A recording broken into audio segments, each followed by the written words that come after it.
How is everybody doing? The BettorCast game of the night. Marc, Malusis, Keith, Irizarry. We are known as Moose and Keith, and I think tonight has some good potential here. So on the NBA side of things, we have the Pelicans, we have the Thunder, a 7:30 p.m. Eastern time start. And early on in the season, Moose, it's difficult sometimes to gauge what a team is going to be 60, 70 games down the road. But at least early on, the Pelicans and Thunder look like they will be vying for playoff spots. Yeah, it looks that way. I mean, the Thunder have got an unbelievable amount of young talent, and as long as Zion's healthy down in New Orleans with the Pelicans, Keith, you would imagine the Pels are going to be a playoff team in the Western Conference as well. And you're right. I mean, early on in this NBA season, it's hard to kind of gauge where teams are at. As comparatively speaking to a year ago. Obviously, there's been personnel changes, NBA draft, free agency, trades, and we've gone through that ad infinitum. But you're trying to get an early feel of what teams are, and not necessarily what teams are early or what they're going to be late or middle part of the year, because there is a little bit of a feeling out process for sure. New Orleans looks like a team that might hang their hat on defense. They're top 10 in a lot of different defensive metrics, including defensive rating at 105.2. The Thunder look like a team that's going to hang their hat on an all-star, and gilgeous-alexander is averaging about 26 points per game. And, he comes in as a guy that was averaging 30 points per game almost last year.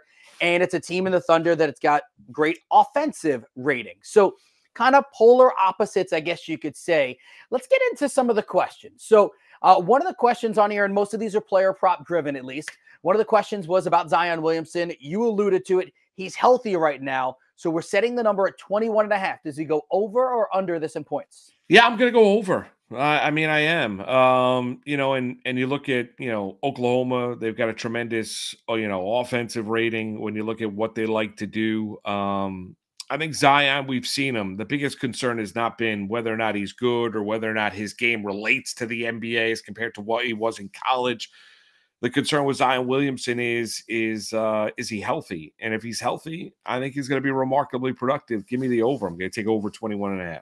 Yeah, I think when he's healthy, Zion Williamson, bookmark, 23, 24 points every night, bookmark 8 rebounds, bookmark a couple of assists and that kind of thing. I'm going to go with a guard, CJ McCollum.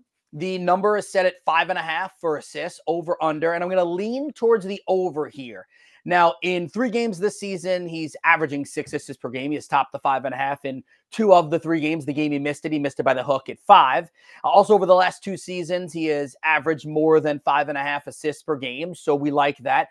And again, I'm going to come back to health. Now, I understand the Brandon Ingram is a game time decision, but when Zion is in the lineup, it gives you another person that is a certified bucket that you can pass the ball to. McCollum can give him the ball. And I know you always love it when I call someone, you're a certified bucket. You are. Yes, I do love it. Yeah, such NBA talk. I like that. It's such basketball conversation. I like that with McCollum over 5.5 assists. He's averaging 6 assists per game. Veteran leader when you look at that guard spot for New Orleans. I like that. Hey, join the BettorCast contest by answering pregame questions right now. You can get all of our picks for the game by signing up for On Demand on the BettorCast app. Download the free BettorCast app in the Apple app or Google Play stores and sign up for On Demand.